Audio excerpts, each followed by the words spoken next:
Bom dia! E aí, como você está? Estamos alegres, eu estou alegre, eu estou agradecida, porque mais uma noite eu deitei, dormi, acordei porque o Senhor me sustentou. E eu me alegro porque todas as manhãs eu acordo para aprender. O meu coração, ele se inclina para o aprendizado todos os dias pela manhã. Vamos orar ao Criador.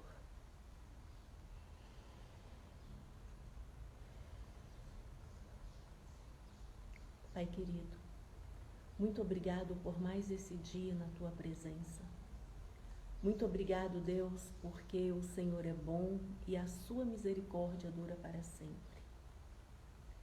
Obrigado, Deus, porque nesta manhã, essa manhã nublada, o sol ainda não nasceu,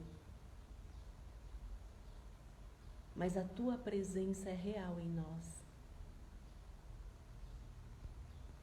Tu és aquele que criou todas as coisas e Tu és aquele que sustenta todas as coisas.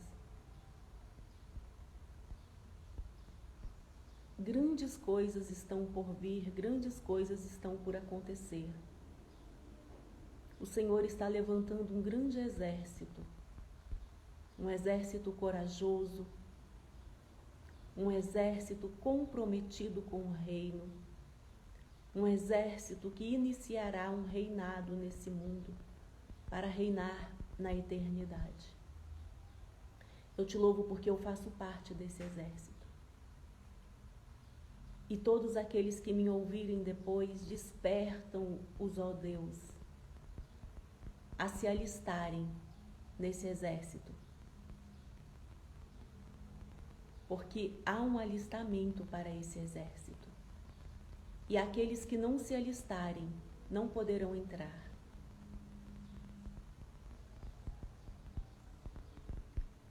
Ó Deus, levantes generais comprometidos com este alistamento e atrai o coração daqueles que hão de ser alistados para iniciarmos, Deus, o reino dos céus. É chegado o reino dos céus entre nós. Nos dê sensibilidade, nos dê coragem, nos dê ousadia, nos dê sensibilidade.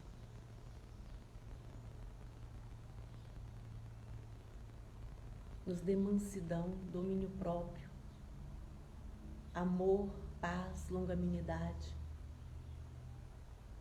paciência. Não permita que vivamos nesta correria, que não temos tempo de parar para ouvir a nós mesmos e para te ouvir. Precisamos te ouvir. De tudo que procurarmos, o bem mais precioso que podemos ter é te ouvir. E o Senhor fala conosco no silêncio, dentro de nós mesmos. E você do YouTube que me ouve, já chega apertando o joinha, faça um comentário. Se essa live fizer sentido para você, compartilhe ela depois. Vamos crescer esse clube 617, que é um clube daqueles que estão se alistando para o reino dos céus. Para entrarmos no reino dos céus é preciso um alistamento. E estamos vivendo os últimos dias. Somos a última geração. A palavra de Deus, ela é verdade. Grandes coisas estão para acontecer nos nossos dias e precisamos estar preparados. Você está preparado? Ou você anda temeroso? Anda levado pelo vento e não tem uma fé inabalável? Precisamos de uma fé inabalável para vencer os desafios da vida. Para quem me ouvir pela primeira vez, talvez depois, no futuro, a Bíblia ela é composta por 66 livros, levou mais ou menos 1.500 anos para ser escrita, mais ou menos também que 40 homens foram que escreveram a Bíblia. Quando falamos mais ou menos, cerca, é porque não tem assim um dado correto, né? Por isso a gente deixa essa margenzinha de 1% aí para não dar total certeza. Porque talvez faltou citar alguém, né? Mas a Bíblia, nesses 1.500 anos que ela levou para ser escrita, ela não se contradiz, ela se completa. E ela é dividida em duas partes, Antigo e Novo Testamento. O Antigo Testamento vai de Gênesis a Malaquias e o Novo Testamento vai de Mateus a Apocalipse. E esses homens, pensa uma geração de 1.500 anos escrevendo o mesmo livro, que começa em Gênesis e finaliza em Apocalipse. E ela vai se completando, O que foi dito lá em Gênesis cumpriu em Mateus. E o que diz em Apocalipse está se cumprindo. E esta oração que eu fiz, isso que eu disse aqui na introdução, eu estou falando de Apocalipse. Apocalipse é o livro da revelação, é o livro que fala da volta, do cumprimento de tudo o que já aconteceu. E nós que acreditamos na Bíblia como a palavra de Deus, nós temos visto ela se cumprir geração após geração. Acreditamos que a raça humana ela tem por cerca de 5.500, 6.000 anos que estamos sobre a face da Terra. E esse livro, a Bíblia Sagrada, ela tem servido como princípio para o bem, para o sucesso do ser humano. Todos quantos seguem esses princípios são bem-sucedidos, são bem-aventurados, porque é promessa. E de contrapartida, os que dizem que seguem, mas não seguem, não adquirem essa bem-aventurança. Porque esse livro, ele tem sempre dois caminhos: céu e inferno, bênção, maldição, obediência, desobediência. É sempre dois caminhos. E é sempre o homem que decide qual caminho ele quer escolher. Porque um dos atributos que Deus deu ao ser humano é o atributo da liberdade, da escolha. Deus sempre disse para o homem: olha, vocês podem escolher. Quando ele colocou os estatutos, ele deu todos os estatutos ali em Deuteronômio para o povo, nós vamos ler.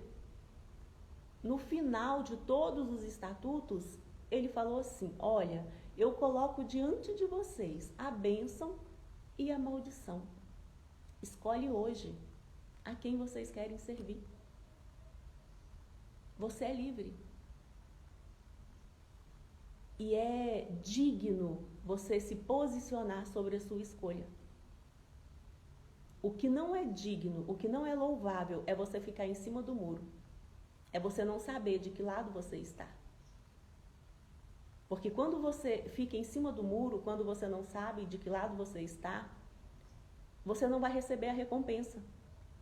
Porque tem uma recompensa para aqueles que se posicionam. E nós buscamos essa recompensa. E o mais interessante no reino dos céus, nessa batalha, nessa luta, nessa corrida, é que não tem o primeiro lugar. Tem lugar para todos. Não precisamos competir nessa corrida. Só precisamos querer desafiar a nós mesmos.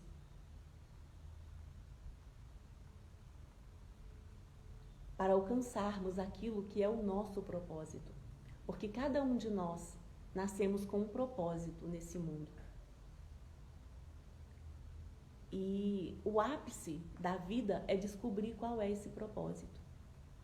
Enquanto você não descobre esse propósito, a sua vida parece que não faz sentido. E há quase 6.000 anos atrás, a Bíblia já fala de um propósito. E hoje, em pleno século XXI, com a tecnologia, com a internet, com todo o conhecimento que temos disponível, as pessoas ainda vivem em depressão, que é viverem no passado, e ainda vivem ansiosas, que é viverem no futuro. E não vêm para o agora. Porque a vida ela só faz sentido quando eu estou no agora. No aqui e no agora. Porque é a única coisa que eu tenho certeza, é o hoje. Hoje é um presente. Hoje eu tenho certeza que eu vou ter um dia fresco, um dia nublado. E eu faço as minhas escolhas do que eu vou fazer nesse dia.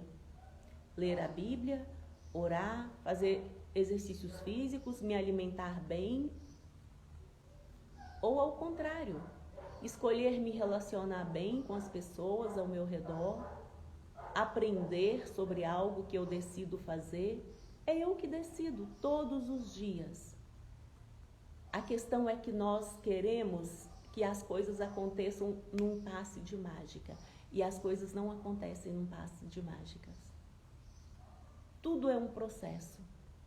Precisamos começar do primeiro degrau e irmos subindo degrau por degrau. Para quando chegar no último degrau, termos escrito a nossa história. Ou termos estudado e desenvolvido a nossa história. Deus, na sua onisciência, Ele conhece a história de cada um. E tem muito pouco tempo que eu entendi a onisciência de Deus. Que antes, quando eu ouvia falar da onisciência de Deus, eu pensava que era assim, Deus determinou tudo na sua onisciência e agora eu sou obrigada a cumprir aquilo ali. Mas eu entendi que na onisciência de Deus, quando Ele fala que Ele já conhece todas as coisas na sua onisciência, exatamente onisciência significa isso, né? Saber ver o futuro. É porque Deus já viu todas as suas escolhas e todas as suas escolhas, todas as suas atitudes diante da vida. Então, na onisciência dele, Ele já sabe qual é o seu fim, qual será o seu fim. E já está escrito. Mas não foi porque Ele determinou para você. Foram as escolhas que você fez desde quando você nasceu. Porque algo muito interessante que eu tenho trabalhado em mim é esse princípio de 10-90. Porque a matemática ela sempre trabalha com 100%. E nós podemos... 10% é o que me acontece, são os acontecimentos que a vida me traz. Virão desafios. Jesus, ele prometeu, no mundo tereis aflições. Mas aí ele deu uma promessa. Mas tende bom ânimo, sejam corajosos. Não desanime, não desista diante dos desafios. Mas tende bom ânimo, eu venci o mundo. E Jesus, ele venceu o mundo para mim e para você. Hoje nele fica mais leve vencer os desafios, porque ele está dentro de nós, através do Espírito Santo, nos ajudando, nos capacitando.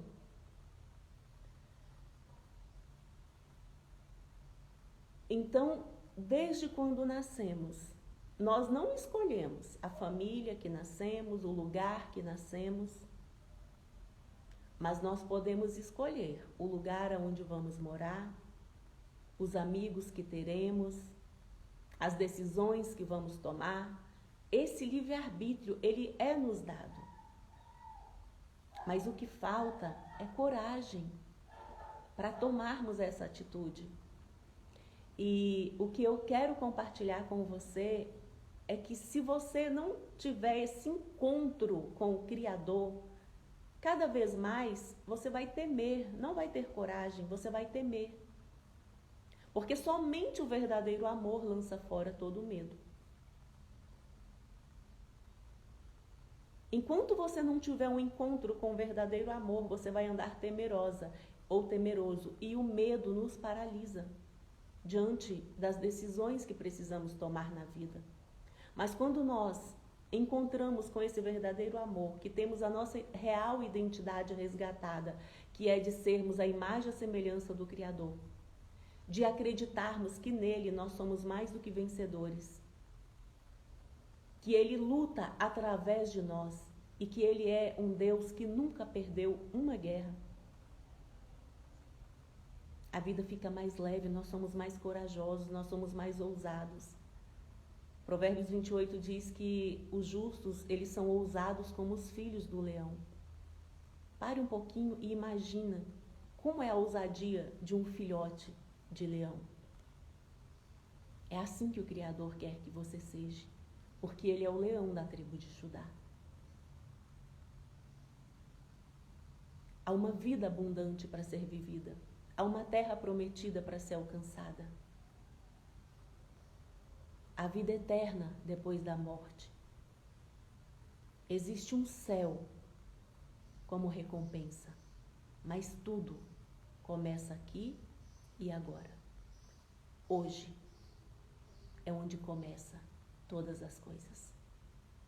Hoje é o momento de recomeçar. Então, vamos começar lendo o Novo Testamento hoje, Mateus. Você que me ouviu no YouTube, já deixa o joinha, aperta o joinha, não deixe de dar o seu like, deixa um comentário, faça um comentário sobre a Bíblia aqui embaixo na live. E depois, se essa live fizer sentido para você, compartilhe nos seus grupos de WhatsApp, compartilhe com outra pessoa. Ainda dá tempo de você vir para esta maratona de ler a Bíblia em 2021. A Bíblia, ela é o manual do ser humano. Se você quer ter resultados em todas as áreas da sua vida, estude a Bíblia, porque ela é o seu manual. O Santo Evangelho segundo Mateus. Mateus 1. A genealogia de Jesus.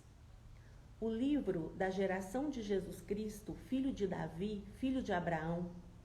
Abraão gerou a Isaque, Isaque gerou Jacó. Jacó gerou Judá e seus irmãos. Judá gerou a Tamar e Pérez e a Zerá. E Pérez gerou a Esrom. E Esrom gerou a Arão. Arão gerou a Aminadab. Aminadab gerou a Naasson. Naasson gerou a Salmão. Salmão gerou a Raabe, a Boaz. Salmão gerou de Raabe a Boaz. E Boaz gerou de Rute a Obed. E Obed gerou a Jessé. Jessé gerou ao rei Davi. E o rei Davi gerou a Salomão, da que foi mulher de Urias. Salomão gerou a Roboão. Roboão gerou a Abias. Abias gerou a Asa. Asa gerou a Josafá. Josafá gerou a Jorão. E Jorão gerou a Uzias.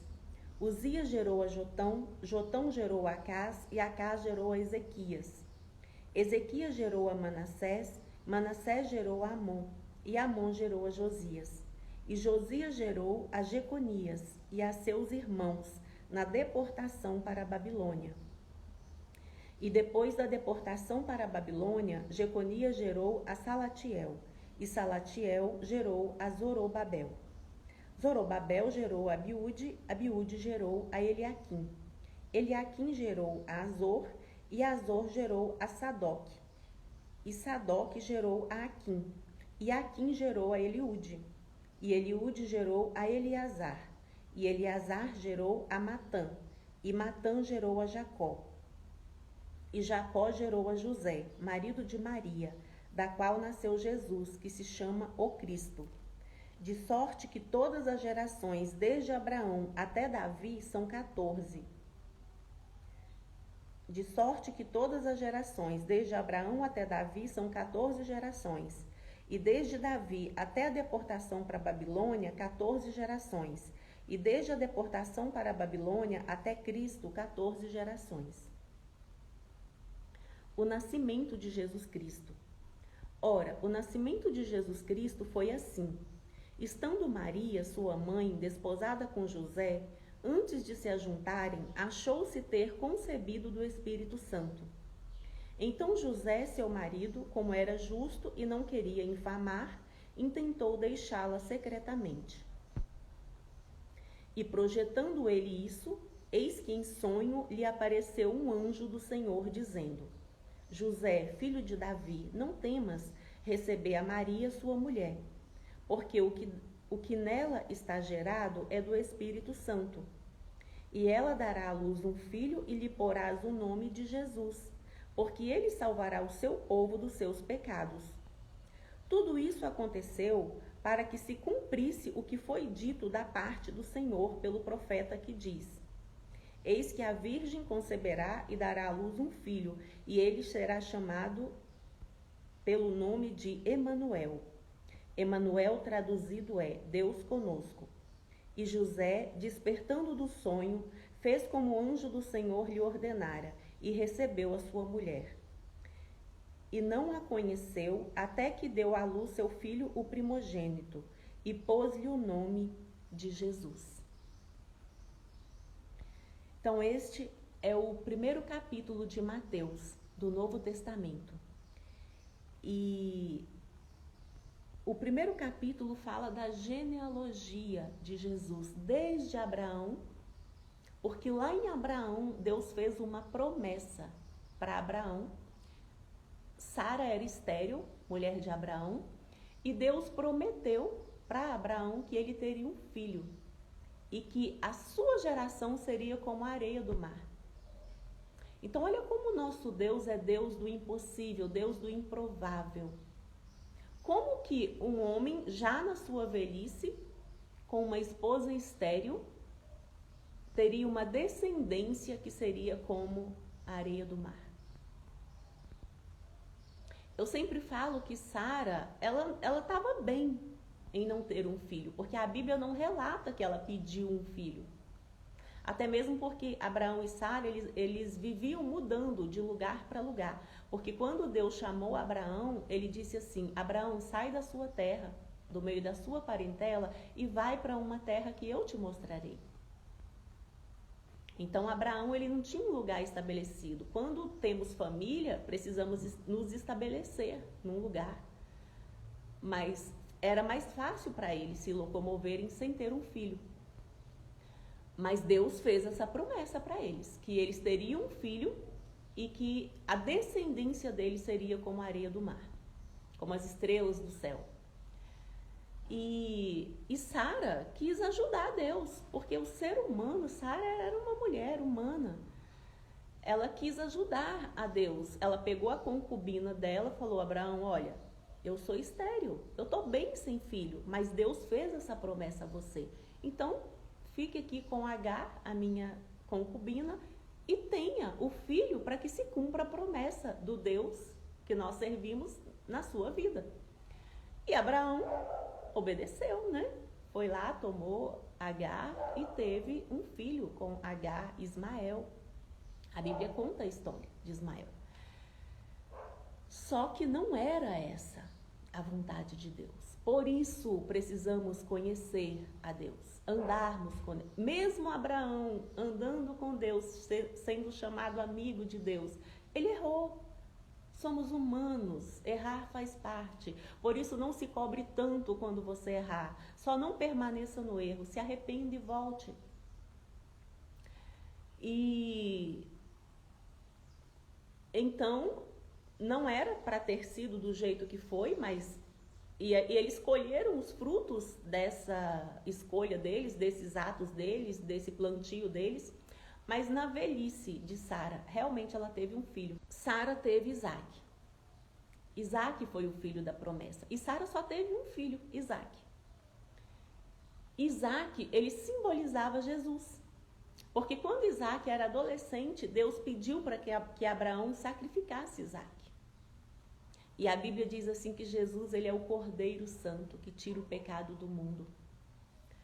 Porque antigamente, para se ter os pecados perdoados, precisava que se sacrificasse um cordeiro. Só que Deus, ele enjoou de todo aquele sacrifício. Ele falou: não aguento mais esse cheiro de incenso, esse cheiro de oferta, queimadas. E Jesus, ele veio para ser o único e verdadeiro cordeiro que tira o pecado do mundo. E então Isaac simbolizava Jesus. Isaac teve 2 filhos, que foram Esaú e Jacó. E Esaú e Jacó foram que tiveram muitos filhos. E ali começou a descendência de Abraão, que se estende até mim e você, pela fé.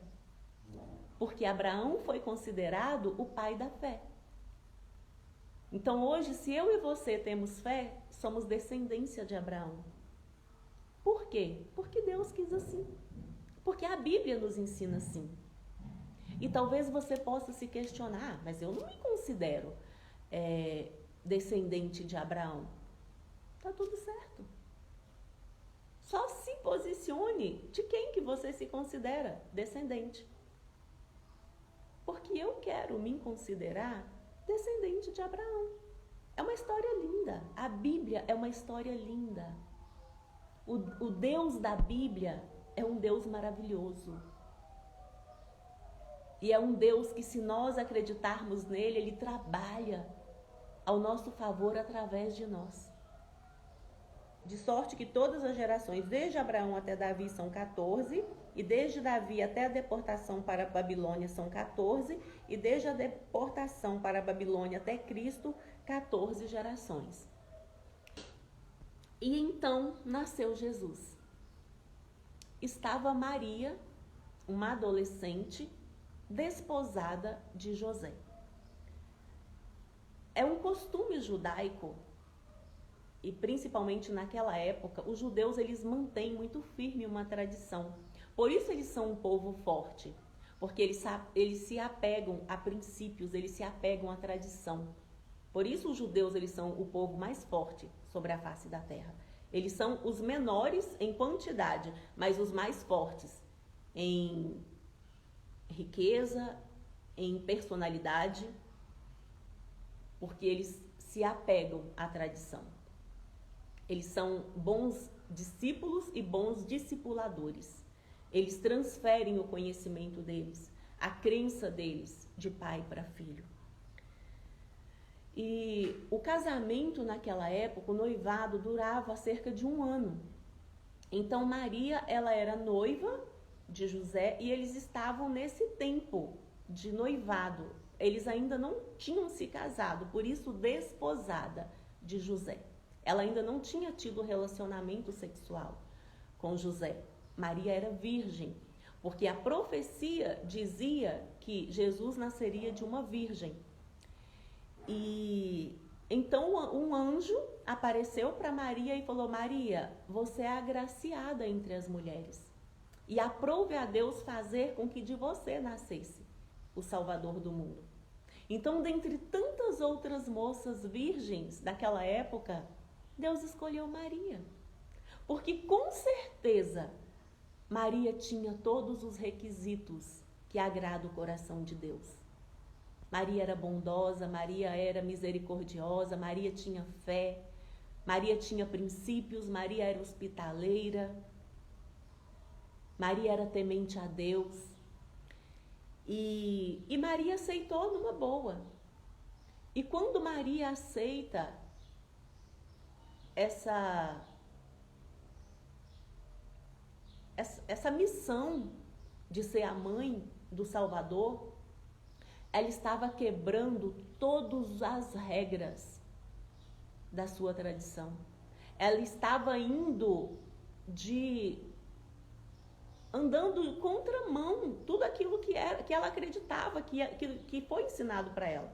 E Maria aceitou de bom grado, porque ela tinha um relacionamento com Deus, ela sabia que era Deus, e ela quis fazer parte dessa missão. E quando José soube, José era um homem bom, Deus escolheu uma família íntegra, uma família bondosa para que Jesus nascesse. José não quis infamar Maria, porque o costume daquela época seria que se José tivesse abandonado Maria e falado: olha, eu abandonei porque ela está grávida de outro homem, Maria seria apedrejada e morta. Era o costume daquela época. Mas então José quis deixá-la secretamente para que ela seguisse a vida dela. Mas quando Deus nos convida para uma missão, Ele tem compromisso conosco. O nosso Deus, ele não nos desampara. Ele nos chama e ele providencia tudo aquilo que nós precisamos para a caminhada. Então, Deus, com todo o seu cuidado, apareceu em sonho para José e disse: olha, não abandone a sua esposa. Ela não te traiu, ela não ficou com outro homem. O que dela está sendo gerado é de mim, é do meu próprio espírito. Está chegando coisa nova, tem novidade para a terra. O Salvador do mundo está chegando. E os judeus, como eles são ensinados, eles acreditam na tradição, no Deus de Abraão, de Isaac, de Jacó, eles conheciam essa promessa, eles aguardavam esse Salvador do mundo. Então José acalmou seu coração, recebeu Maria por sua esposa, não a difamou, né? Mas por 9 meses, até Jesus nascer, ele não teve relação sexual com Maria. Mas depois que Jesus nasceu, eles tiveram relação normal e José e Maria tiveram outros filhos e filhas. Jesus, ele teve irmãos e irmãs, a Bíblia nos fala isso. E assim nasceu Jesus. O próprio Deus se esvaziou da sua glória, se encarnou no ventre de uma mulher, nasceu como humano, viveu aqui entre nós por 33 anos, para cumprir a sua missão de Salvador do mundo, de Cordeiro Santo que tira o pecado do mundo. Morreu e ressuscitou ao 3º dia, para que hoje eu e você tivéssemos vida e a tivéssemos em abundância. Esse é o resumo do Evangelho. Deus se esvaziou da sua glória, nasceu, cresceu entre nós como homem. Ele era 100% homem, 100% Deus, mas no tempo em que ele viveu aqui na terra, ele não usurpou a forma de Deus, ele viveu como homem, 100% homem, porque ele disse que quando nós o recebêssemos, nós iríamos fazer obras maiores do que aqui ele fez. E ele cumpriu tudo que ele tinha que cumprir, como exemplo para mim e para você. Morreu e ressuscitou. Então, essa é a história do nascimento de Jesus. Vamos ler Mateus 2. Os magos do Oriente. E tendo nascido Jesus em Belém da Judéia, no tempo do rei Herodes, eis que uns magos vieram do Oriente a Jerusalém e perguntaram: onde está aquele que é nascido rei dos judeus? Porque vimos a sua estrela no Oriente e viemos a adorá-lo. E o rei Herodes, ouvindo isso, perturbou-se e toda a Jerusalém com ele. E congregados todos os príncipes dos sacerdotes e os escribas do povo, perguntou-lhes onde havia de nascer o Cristo. E eles lhe disseram: em Belém da Judéia, porque assim está escrito pelo profeta: e tu, Belém, terra de Judá, de modo nenhum és a menor entre as capitais de Judá, porque de ti sairá o guia que há de apacentar o meu povo de Israel. Então Herodes, chamando secretamente os magos, inquiriu exatamente deles acerca do tempo em que a estrela lhes aparecera. E enviando-os a Belém, disse: ide e perguntai diligentemente pelo menino, e quando o achardes, participai-mo, para que também eu vá e o adore. E tendo eles ouvido o rei, partiram. E eis que a estrela que tinham visto no Oriente ia diante deles, até que chegando se deteve sobre o lugar onde estava o menino. E vendo eles a estrela, alegraram-se muito com grande júbilo. E entrando na casa, acharam um menino, com Maria sua mãe, e prostrando-se o adoraram. E abrindo os seus tesouros, lhe ofertaram dádivas, ouro, incenso e mirra. E sendo por divina revelação, avisados em sonhos, para que não voltassem para junto de Herodes, partiram para a sua terra por um outro caminho. A fuga para o Egito, a matança dos inocentes. E tendo-se eles retirado, eis que o anjo do Senhor apareceu a José em sonhos, dizendo: Levanta-te e toma o menino e sua mãe, e foge para o Egito, e demora-te lá até que eu te diga, porque Herodes há de procurar o menino para o matar. E levantando-se ele, tomou o menino e sua mãe, e de noite foi para o Egito. E esteve lá até a morte de Herodes, para que se cumprisse o que foi dito da parte do Senhor pelo profeta que diz: Do Egito chamei o meu filho. Então Herodes, vendo que tinha sido iludido pelos magos, irritou-se muito e mandou matar todos os meninos que havia em Belém e em todos os seus contornos, de 2 anos para baixo, segundo o tempo que diligentemente inquiria dos magos. Então se cumpriu o que foi dito pelo profeta Jeremias, que diz: Em Ramá se ouviu uma voz, lamentação, choro e grande pranto. Era Raquel chorando seus filhos e não querendo ser consolada, porque já não existiam. A volta do Egito.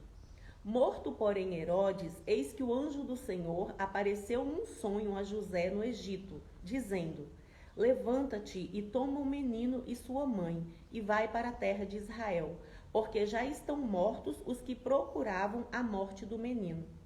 Então ele se levantou e tomou o menino e sua mãe, e foi para a terra de Israel. E ouvindo que Arquelau reinava na Judéia, em lugar de Herodes, seu pai, receou ir para lá, mas avisado em sonhos por divina revelação, foi para as regiões da Galileia. E chegou e habitou numa cidade chamada Nazaré, para que se cumprisse o que fora dito pelos profetas: ele será chamado Nazareno. E você que me ouve no YouTube, por favor, deixe o seu like, deixe o seu joinha, faça o seu comentário aqui, diga o que você está achando dessa história. Você já conhecia a história da Bíblia, a história dos judeus, a história do nascimento de Jesus? Escreve para mim aqui embaixo o quão grato você é por Jesus, porque devemos exalar somente gratidão no nosso coração, pela vida abundante que o Criador tem para nós através de Jesus. Maria aceitou de bom grado no seu coração ser a mãe do Salvador do mundo.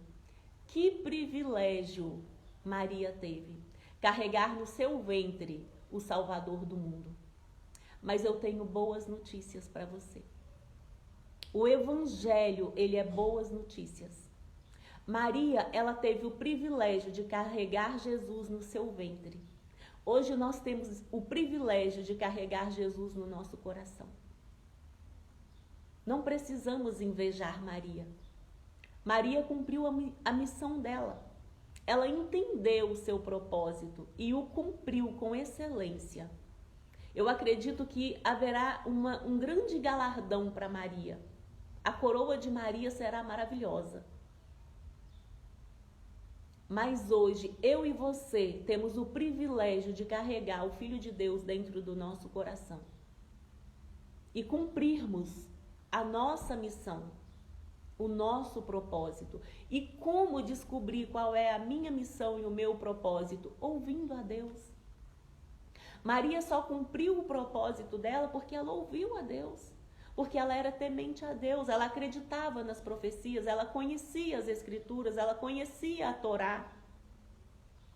E hoje, para carregarmos Jesus no nosso coração também, precisamos conhecer a sua palavra. Precisamos ouvir Deus e aceitar o propósito, o convite que Ele tem para nós.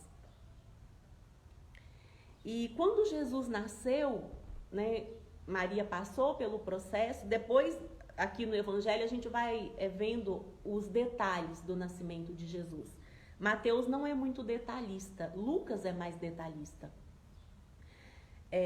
Então Maria teve Jesus, e quando Jesus nasceu, 3 magos. Quem eram os magos daquela época? Eram homens bondosos que acreditavam na promessa de Deus, que estudava a Torá, né, que acreditava nas promessas do Criador, nas profecias do Criador. E os magos, então, eles sabiam dos tempos, eles estudavam os tempos, eles sabiam, né, que estava acontecendo algo naquele momento, e eles foram direcionados por Deus a irem até Jesus, levar provisão para Jesus. Porque os magos levaram provisão para Jesus. A visita dos magos a Jesus não foi aleatória. Deus usou a vida deles para irem levar provisão para Jesus estar vivendo por 2 anos no Egito. Porque lembra que José e Maria estavam fugidos da terra deles? Porque por instrução de Deus, porque Deus iria, o rei queria matar Jesus, porque ele ficou sabendo que o novo rei estava nascendo. E outra coisa interessante que podemos entender aqui com essa história é que Deus ele não interfere na ordem da terra, do mundo. Porque Deus ele podia simplesmente ter falado, olha, Jesus vai nascer, vai morrer todo rei que é contra e vai ser o reinado de paz. Não.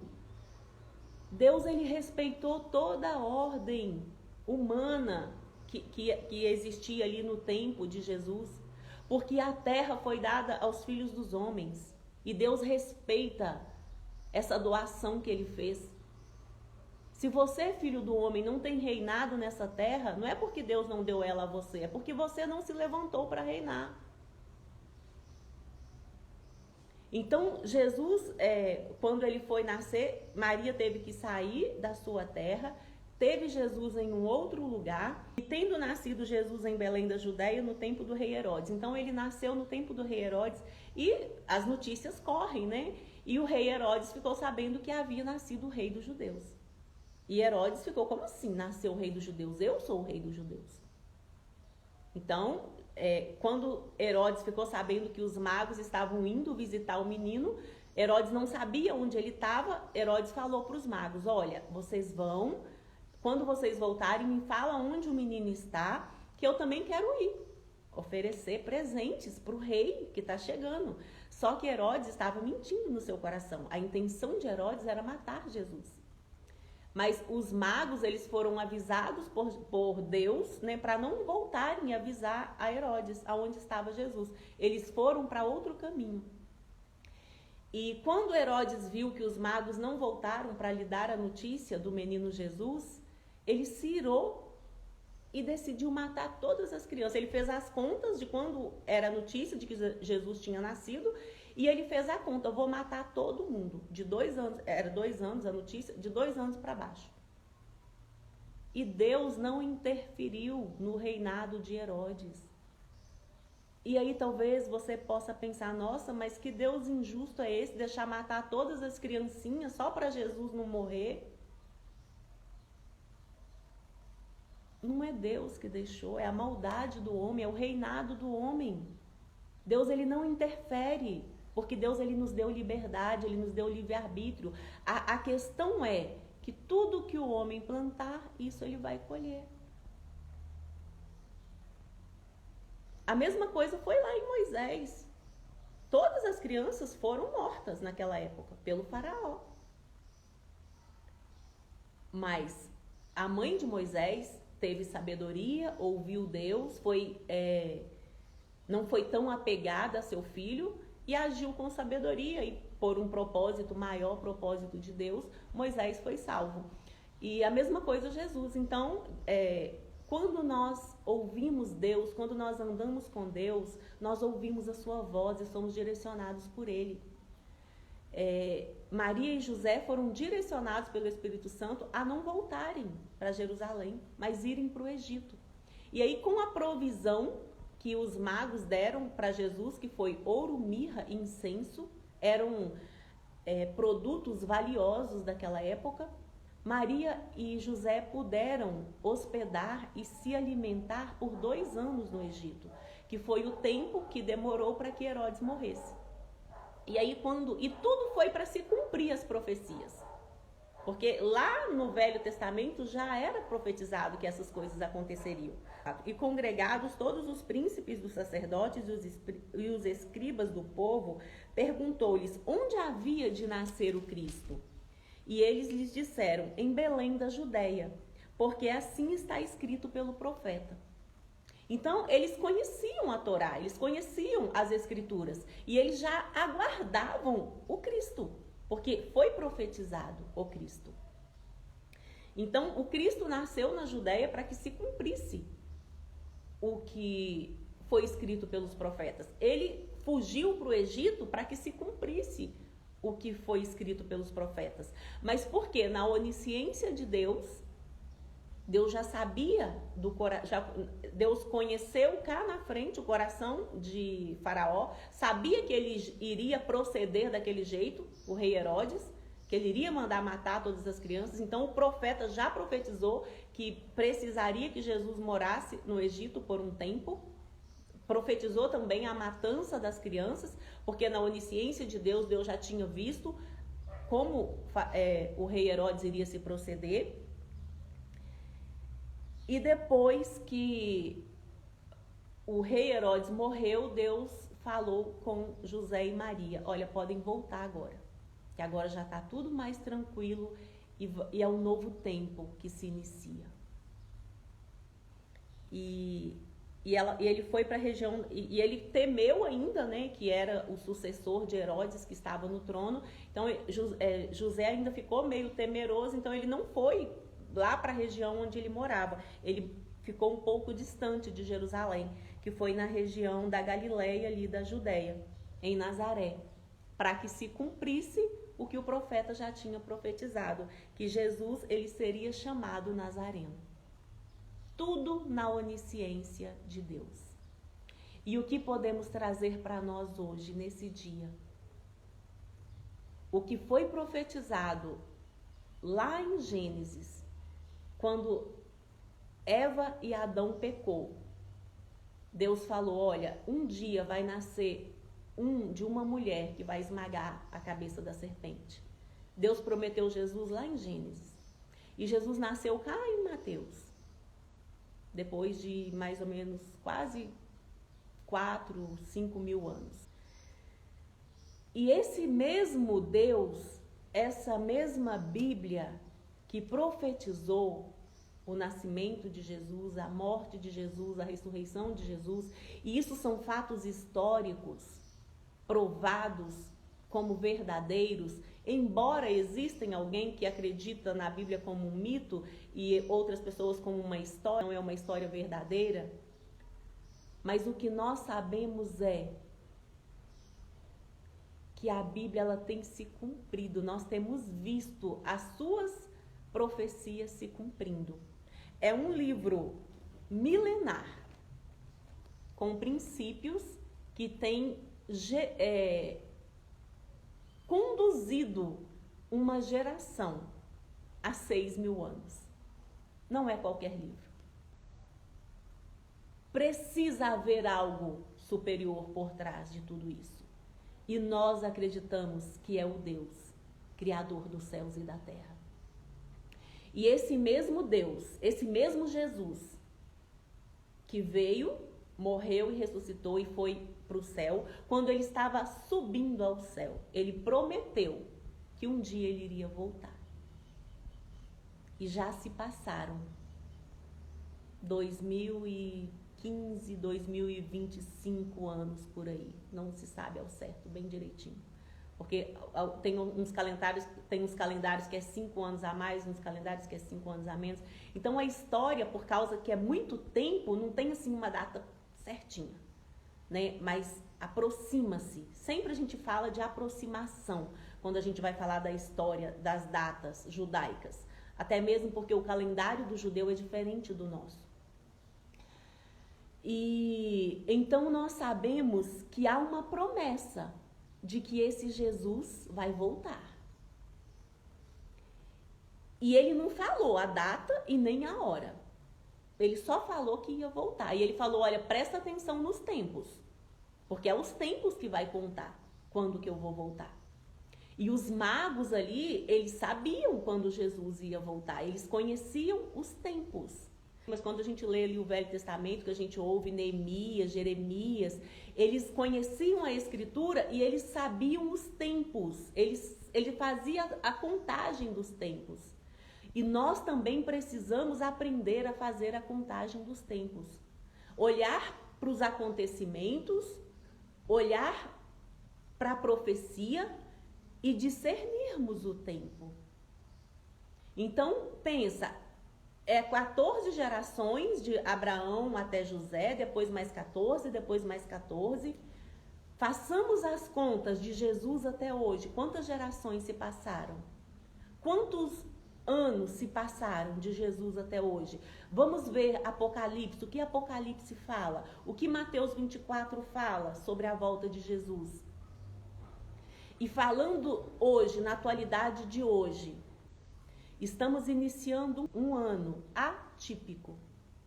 Um ano que vai ficar assim. Um ano depois de 2020, um ano antes de 2020. Porque em 2020 aconteceu algo inédito no mundo. Não é no Brasil. Não estamos passando por um acontecimento geográfico, territorial, não. É mundial. Estamos todos vivendo o mesmo episódio de uma pandemia. E essa pandemia, ela pode ser considerada como uma guerra. Uma guerra que quem iniciou, muito inteligente, porque é muito mais fácil você guerrear em silêncio do que guerrear destruindo tudo. Porque qual que é a intenção de uma guerra? Matar. Para conquistar o território, não é isso? A intenção de uma guerra é mais forte vence e conquista o território. E numa guerra, o que mais acontece? Mortes. Quem matar mais, o que sobreviver mais pessoas é o que ganhou e é o que vai governar. O que tem acontecido na crise de 2020, na pandemia de 2020, coronavírus? Morte.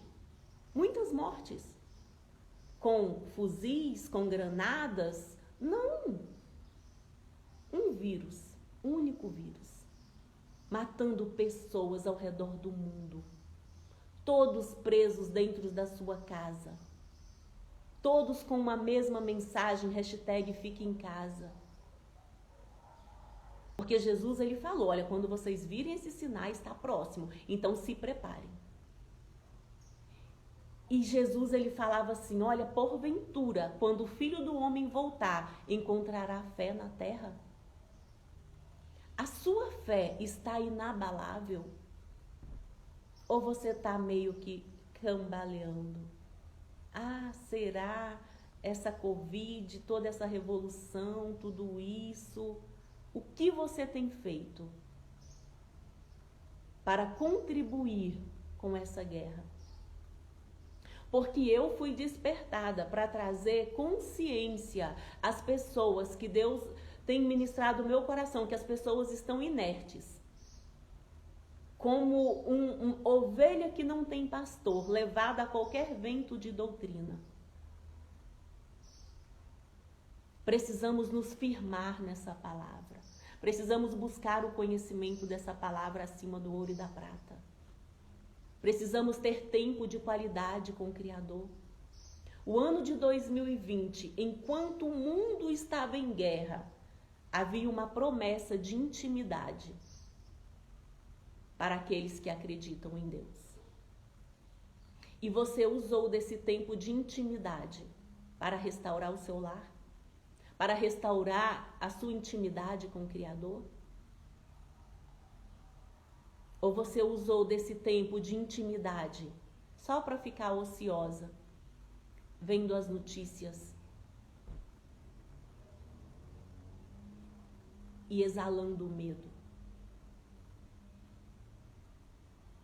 Como igreja, como povo de Deus, como acreditando que há uma promessa da volta do Filho de Deus, precisamos acreditar, precisamos apregoar essa volta. Com palavras, sim, mas acima de tudo com as nossas atitudes, com as nossas crenças e com os nossos resultados.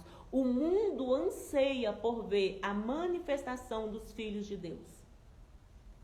E a manifestação dos filhos de Deus, os filhos de Deus, o povo de Deus, não é um povo fraco, não é um povo covarde, não é um povo omisso. Os filhos de Deus, o povo de Deus é um povo forte, é um povo corajoso, é um povo poderoso, é um povo vencedor. Precisamos nos posicionar assim. Não tem meio termo. Ou você é ou você não é. Ou você está na guerra ou você não está. E você precisa saber qual é o seu posicionamento na guerra. Porque quando o anjo da morte veio ali no Egito, o posicionamento do povo de Deus era só ficar quietinho dentro de casa com a marca de sangue na porta. O papel deles era marcar a porta com sangue. Para a hora que o anjo da morte viesse, o primogênito deles não morresse. Porque todos que não tiveram a marca do sangue na porta, os seus primogênitos morreram. E hoje, estamos em guerra.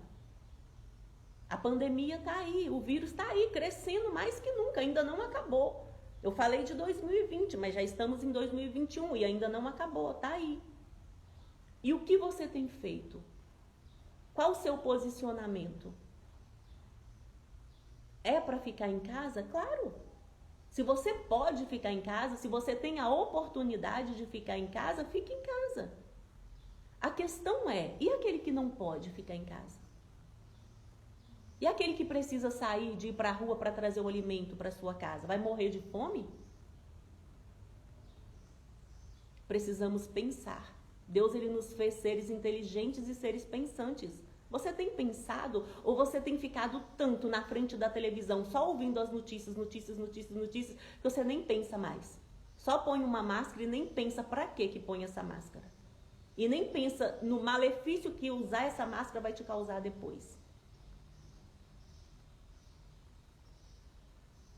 Usemos o que nos diferencia dos animais, que é o nosso raciocínio, nosso poder de pensar, de questionar. Você tem questionado? Você tem parado para perguntar o porquê e o para quê e o onde eu vou, qual é o meu papel em tudo isso? Porque o povo de Deus, ele não é e nunca foi um povo passivo. O povo de Deus se levantava e ia para a guerra. E se precisasse morrer para nós precisa ser lucro. E viver Cristo. É assim que você leva a sua vida? Esse é o Evangelho de Cristo. Morrer é lucro. Viver é Cristo. Não tem outro Evangelho. Se você acredita nesse Evangelho. Mas se você não acredita também, tá tudo certo. Somos livres para decidirmos a quem queremos servir. A Deus ou ao dinheiro. A Deus ou ao diabo. Somos livres. E não precisamos brigar por causa disso. Tá tudo certo, porque ninguém é juiz de ninguém. Só sabemos que Cristo nos chamou para a liberdade. Ele morreu para que hoje eu e você não fôssemos mais escravos. Nele temos vida e vida em abundância. E o exército que tem se levantado nesses últimos dias, porque eu creio que é a última geração. Eu faço parte da última geração.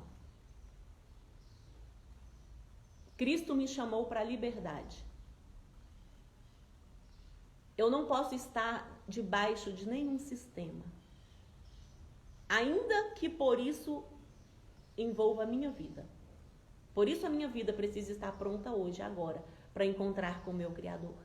Para receber a coroa. Eu quero uma coroa de glória. Eu quero uma coroa toda cravejada no céu. Eu não quero chegar lá e não ter recompensa nenhuma. Eu amo recompensa. A Bíblia nos ensina a amar recompensa. O que você tem feito para enfeitar a sua coroa? Ou você vai ficar satisfeito só com uma coroa purinha, sem nada? Eu quero uma coroa bem linda quando eu chegar lá. Por isso eu quero cumprir tudo aquilo que Ele colocar no meu coração. Eu não quero me acovardar. Eu não quero ser medrosa.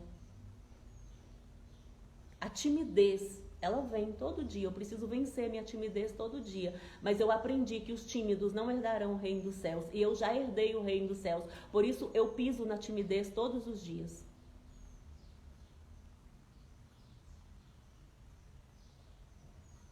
Vergonha de anunciar esse reino? Eu tenho vergonha de não ir para esse reino. É de chegar nesse reino e não ter uma recompensa bacana. Porque tem uma recompensa bacana para aqueles que quiserem. Mas para eu saber dessa recompensa, eu preciso conhecer. E para eu conhecer, eu preciso buscar o conhecimento. Eu preciso sair da zona de conforto. Eu preciso fazer diferente. E aí eu encerro essa live falando de Romanos 12, 2. Não vos conformeis com esse mundo, mas transformai-vos pela renovação da vossa mente, para que experimenteis qual seja a boa, agradável e perfeita vontade de Deus para a sua vida. Você só vai experimentar a vida abundante que Jesus tem para você a hora que você andar de contramão do sistema desse mundo. E para você andar de contramão no sistema desse mundo, você precisa ter um norte para onde você está indo. No que você acredita, o que direciona a sua vida. Porque se você não tiver, você vai ser levado pelo sistema que está aí. E o sistema está impetuoso, trabalhando. Eles têm projeto para 2050. Isso eu estou dando pouco tempo, né? Eles estão encurtando o que era para acontecer em 2030 em um ano. E você está aí agindo como se você tivesse 7 vidas nesse mundo. Só temos uma vida. E até 70, porque depois de 70 é câncer e enfado. O que você tem dado para o seu Criador, na sua força, no seu vigor? Mas eu não sei o que dá, Rose. Eu não sei o que dá para o Criador. Pergunte. Há 3 anos atrás eu estava assim, insatisfeita com os meus resultados, insatisfeita com a minha vida com Deus. E eu comecei a buscar o que é ser cheia com o Espírito Santo. E a Bíblia diz assim que todo aquele que bate, abre-se-lhe-á, todo aquele que busca, encontra. Não fique conformada com o jeito que você tem vivido. Se está tudo bem, está tudo certo, pode melhorar. Mas se tem uma questão, se a sua alma está dizendo para você que você pode e precisa fazer algo melhor, não se acovarde, porque o reino dos céus não é para os covardes. O reino dos céus é para aqueles que se levantam e fazem o que precisa ser feito. E aí, o que Deus tem me incomodado nesses dias, como eu já tinha começado a falar, é com essa inércia. É com essa covardia daqueles que dizem ser povo de Deus. Porque não tem manifestado a glória de Deus aos homens. E aí eu estou falando de mim. Porque eu também não estava fazendo isso. Porque eu sou o sal dessa terra e luz do mundo. Como que uma luz fica escondida? Como que um sal não tempera? Porque se ele não tempera, ele não serve para nada. Uma luz, se ela não é acesa e ela não brilha, ela não serve para nada também. Só que para eu conseguir ser luz e para eu conseguir ser sal, eu preciso transbordar. E para eu transbordar, eu preciso me encher. E aí a passividade é Deus me enche com seu Espírito Santo. Deus não vai te encher. É você que precisa decidir se encher. É você que precisa todos os dias abandonar aquilo que te afasta do Criador e se aproximar dele. É você que decide amar. E como que ama? Provando com ações, não é com palavras.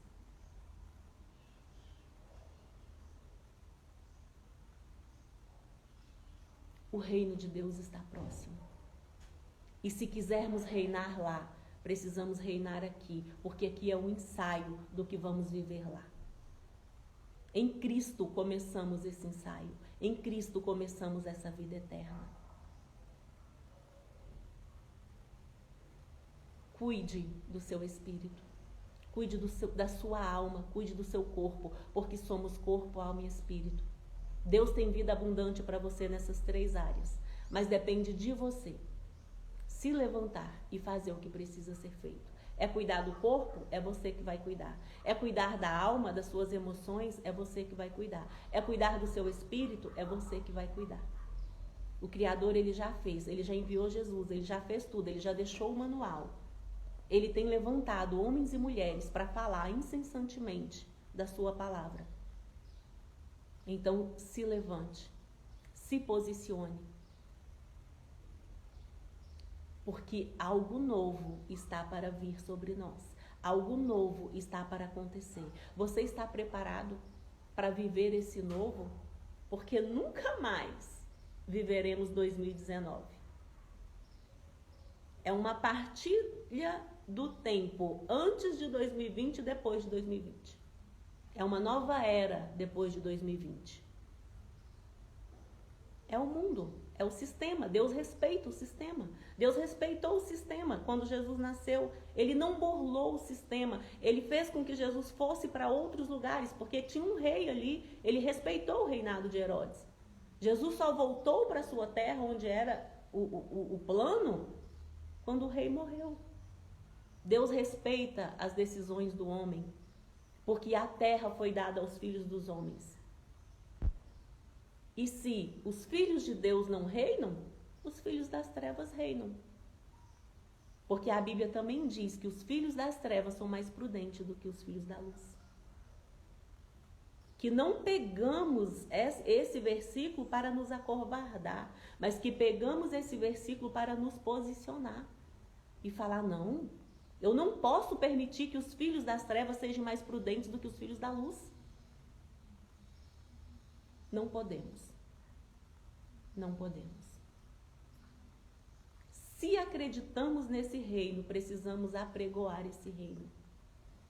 E comece dentro da sua casa. E depois, quando você começar a transbordar, você começa a transbordar para outras pessoas. Vamos apregoar esse reino. Compartilhe essa live com seus grupos de WhatsApp. Fala que estamos todos os dias de 2021 às 6h17 lendo a palavra de Deus, aprendendo sobre o Criador, para nos posicionar, que a Bíblia diz assim, como ouvirão se não há quem pregue? A fé vem pelo ouvir e ouvir a palavra de Deus. Somos transformados quando conhecemos a sua palavra. Façam um excelente dia.